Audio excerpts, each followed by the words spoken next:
musician, long-distance kayaker, a businessman, she looks after animals, artist, author. We interview remarkable people. They're talented in so many different areas. You're listening to The Dialogue. 89.7 FM Eastside Radio. You're listening to 89.7 FM Eastside Radio. This is Natasha and The Dialogue Show, where I interview remarkable people. On the show today, I have Michi Marosszeky, who is a filmmaker, cancer survivor, and awesome mother.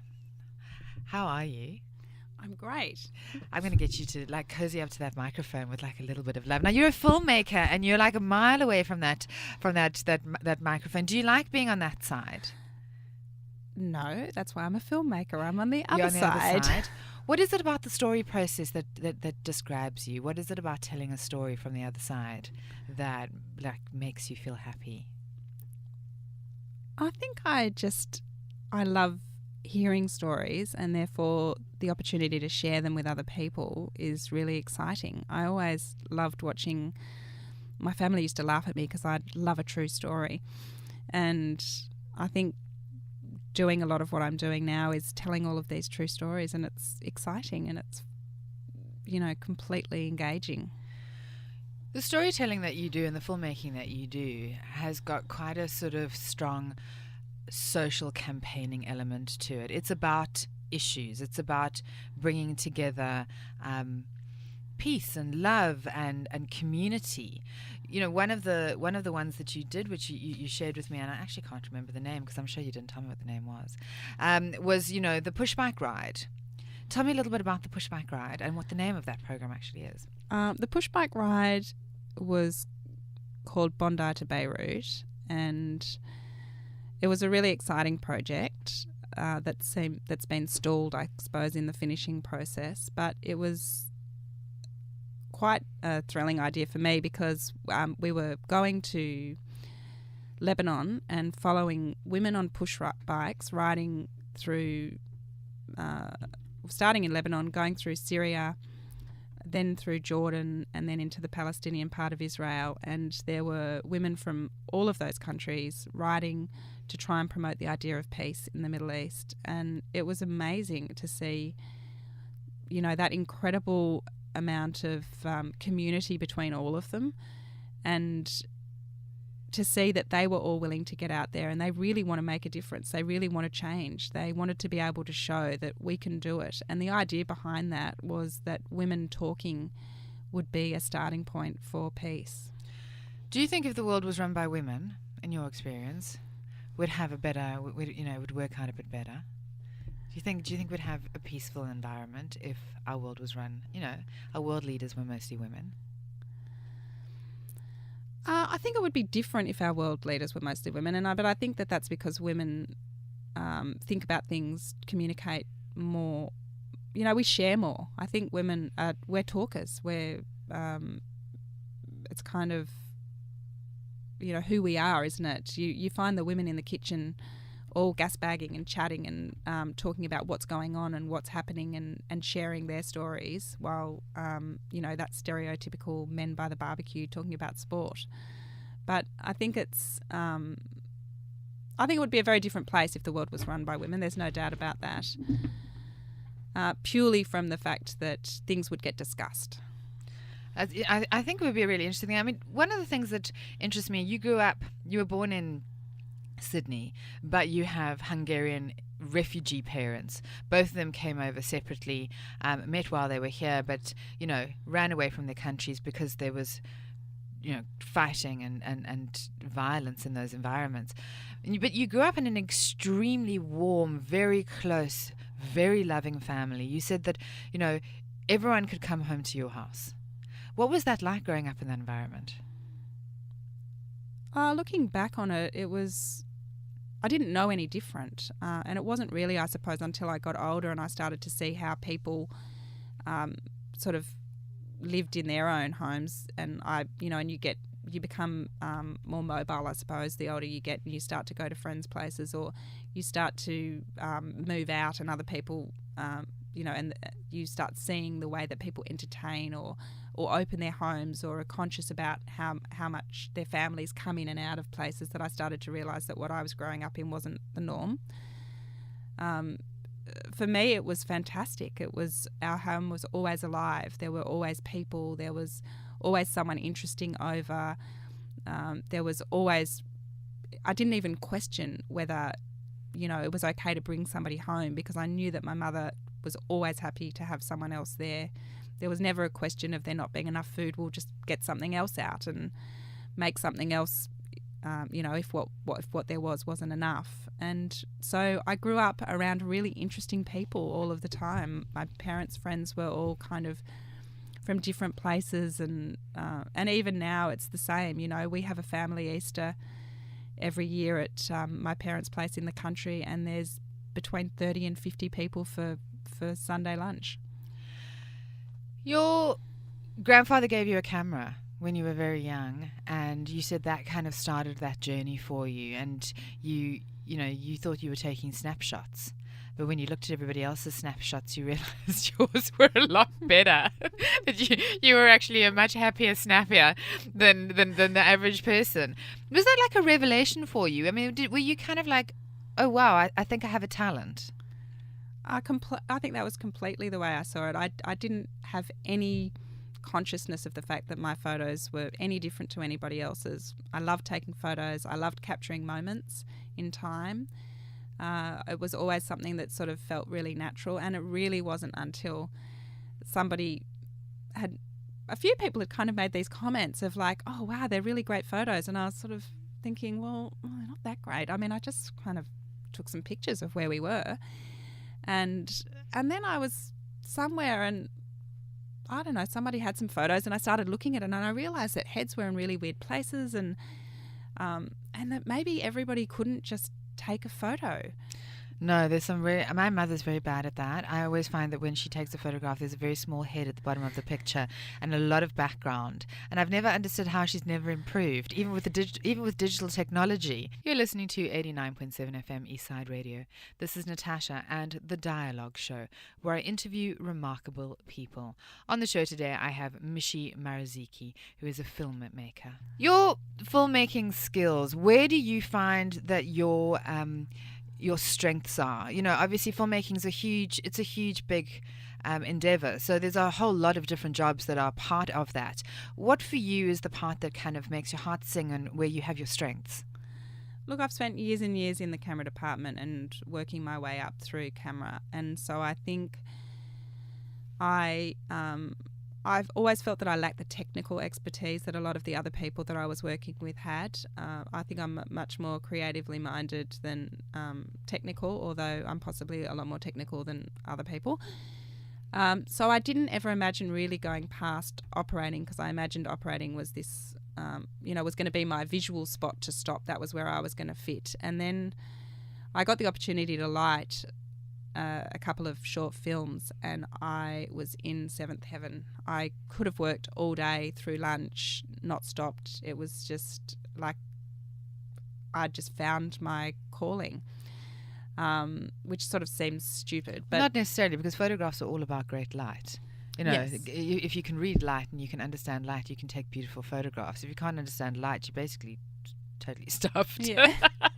So it's no wonder that really, sort of, because that would make the cinematography sort of journey really dynamic and interesting for you.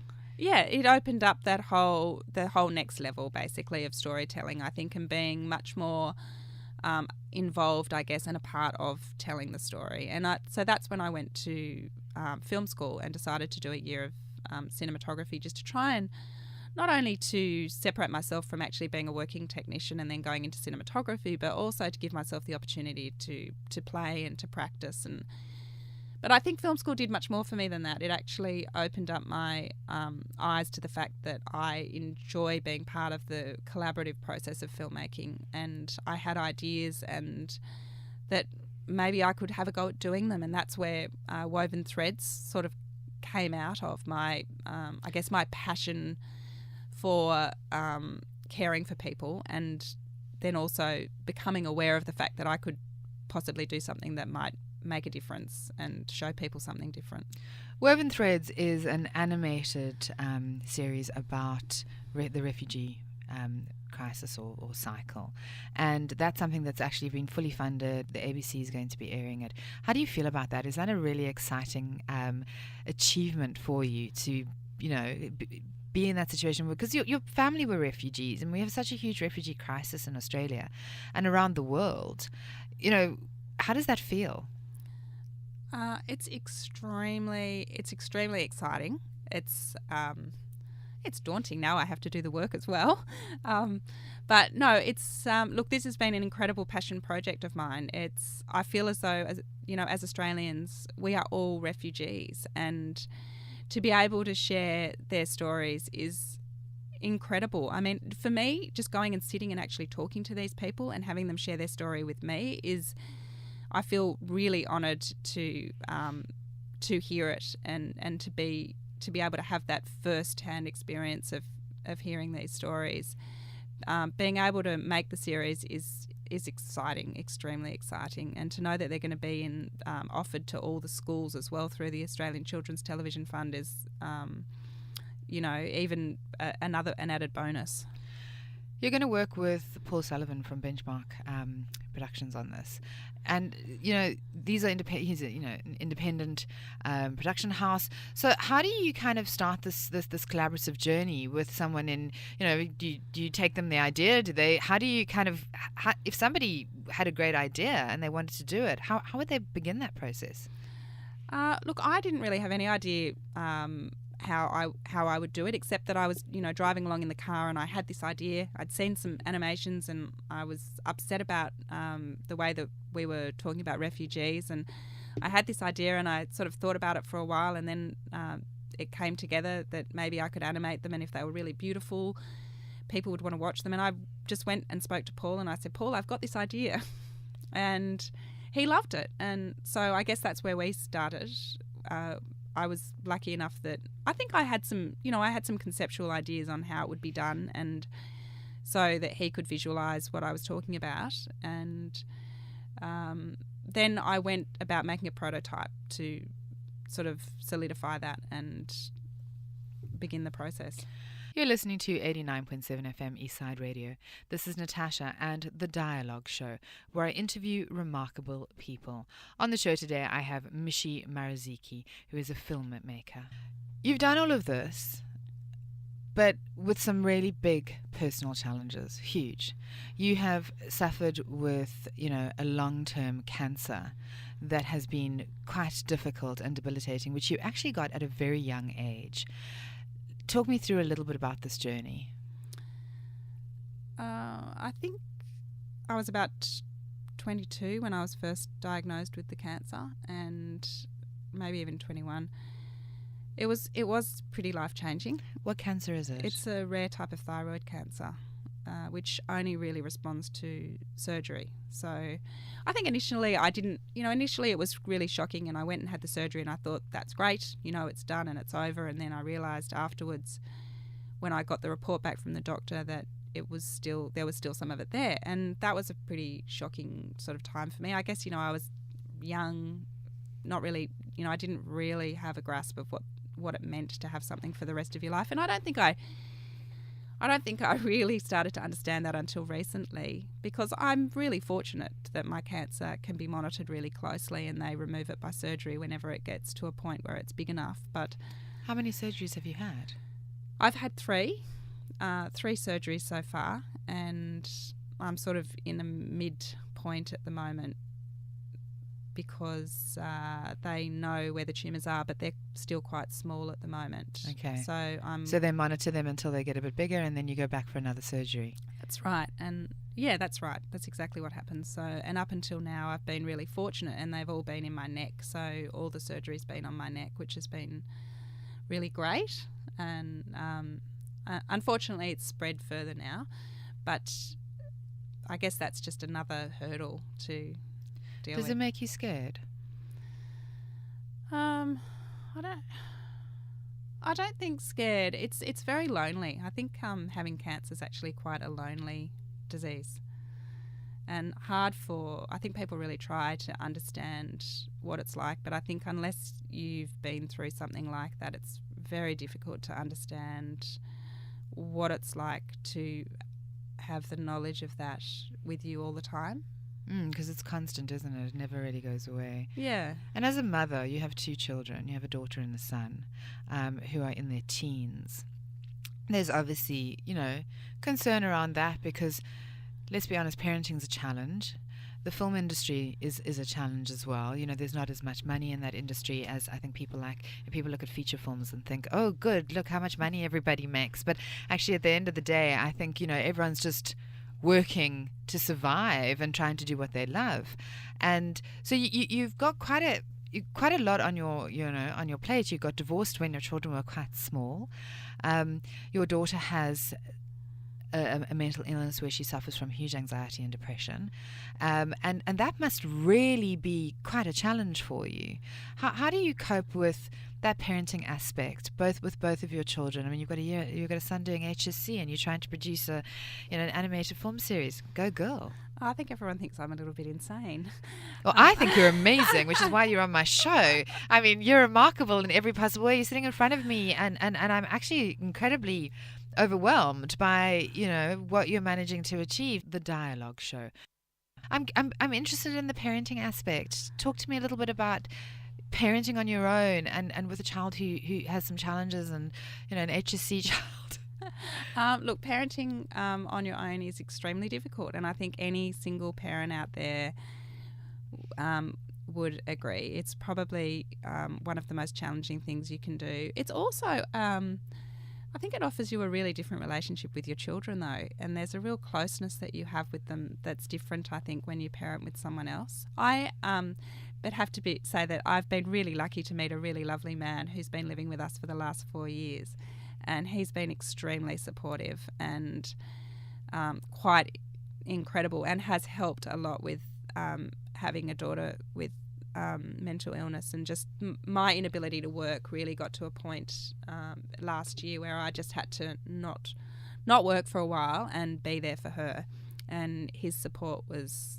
fantastic, and my family's support and her dad's support. So yeah, so without all of that, it would have been really difficult. But no, it's challenging. But I think I've never really looked at life like that. I think my approach to life is that you're here once, make the most of it, and you'll work it out, and things will work out. And I think that's part of the challenge that I think there was for my kids with me and my health issues, was that I've never seen it as something to get in my way or to stop me from doing anything. I think almost in a sense having cancer for me was like this baton that, you must achieve everything that there is to be achieved. But it's like a wake-up call, isn't it? It absolutely confronts your mortality. Is so you've smashed it into your face, and you just think, every day is a bonus. And so I guess in a way you try and literally suck the marrow out of life. I think that there is some truth to that. Yes, you do. And I think it's the one thing that I've tried to instill in my kids, is that every day is a great day. So wake up and try and find the greatness in it, because you don't know what's going to happen. None of us do. And in a sense, I have the knowledge that I have an illness, but things happen to people all of the time. People do just suddenly drop dead, and accidents happen, and things happen so none of us really know how long we're here for. No. But I do think that one thing that the cancer did for me was definitely gave me a real boot up the butt and just said, make the most of this life that you have. And sometimes I think I possibly push that to excess. Yeah, it's fascinating. You look at people and you see what you want to see. You see someone who's a filmmaker, and you see someone who's doing great things, and you think they must have got there because their life was a bit charmed, or their life was, they got lucky breaks. But you make your own lucky breaks, don't you?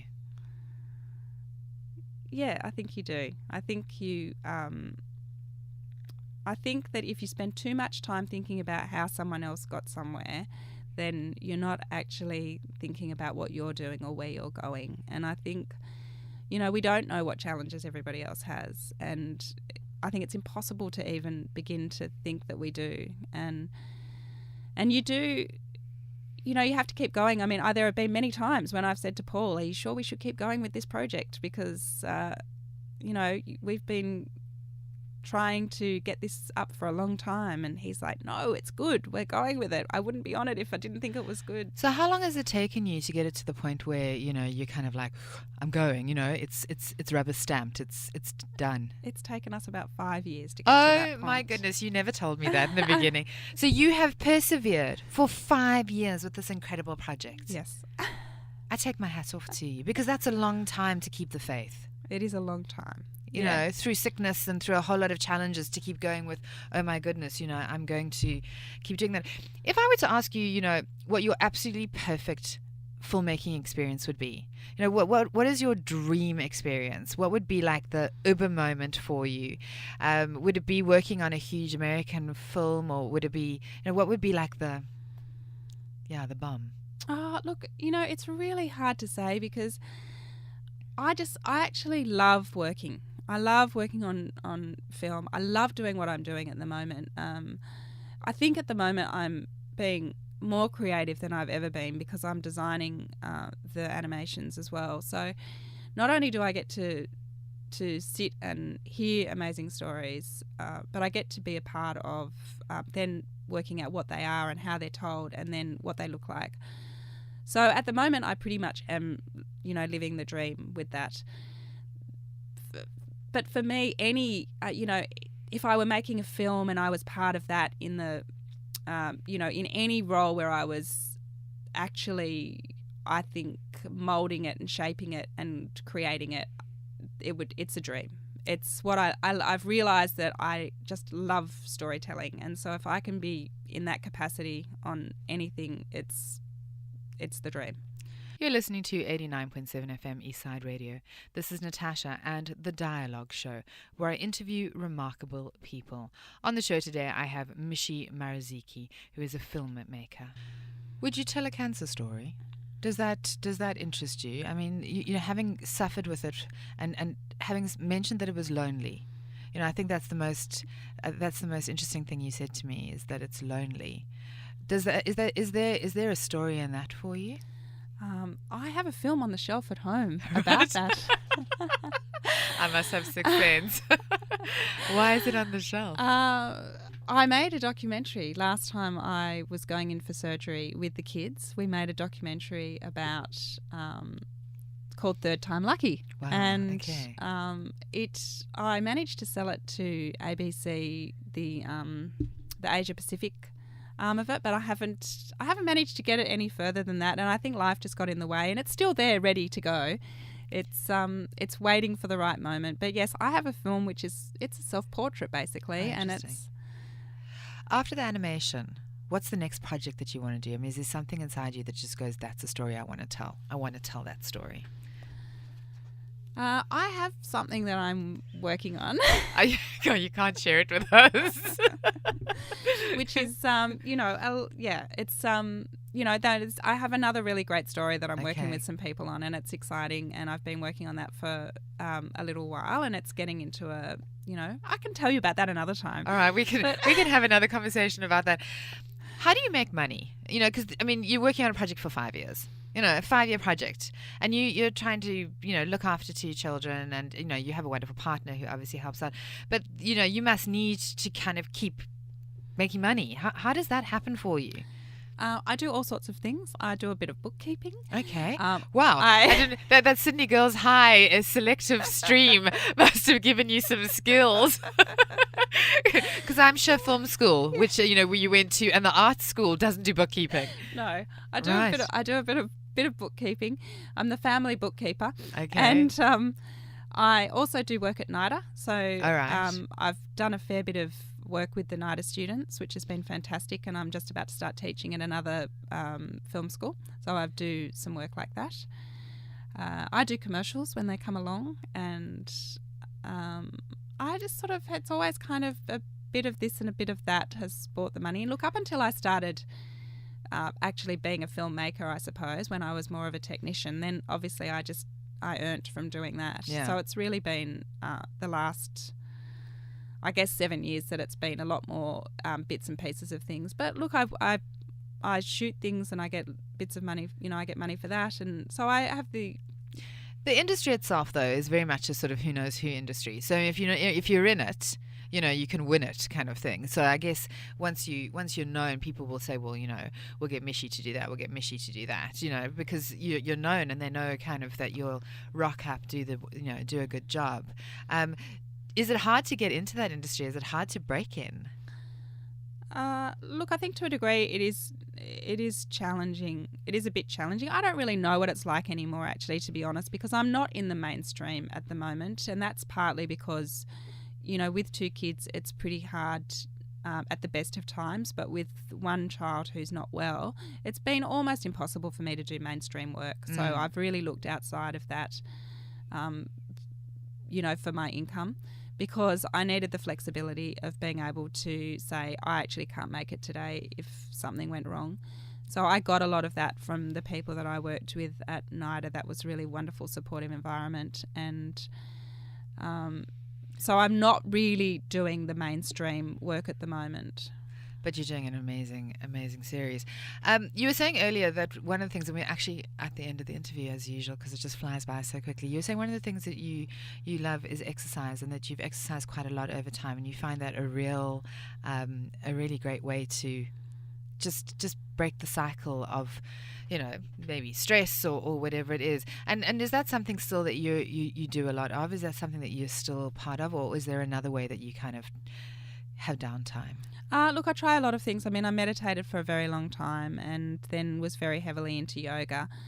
And that's another story. We didn't go there. But yes, I did a yoga teacher training course and taught yoga for a while. But so it's I'm very conscious of just having mindful time, I guess. And I do I try to go to the gym as often as possible just to have a break from life and just give myself that time. I think for a long time I didn't do that because I was just so caught up in life and being a mother and all of those things, but I've realised that it's actually extremely important to have some time for yourself. And well, I'm really looking forward to watching Woven Threads coming out and to see that journey, and and I'm excited about whatever other projects you've got in line, because the whole idea of social entrepreneurship and social campaigning and investment, I think, is where we need to go as a human race in order to, make the world a little bit better.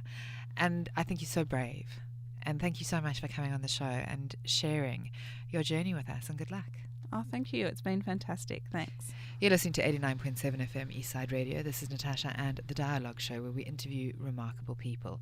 We'll be back next week with another fantastic interview.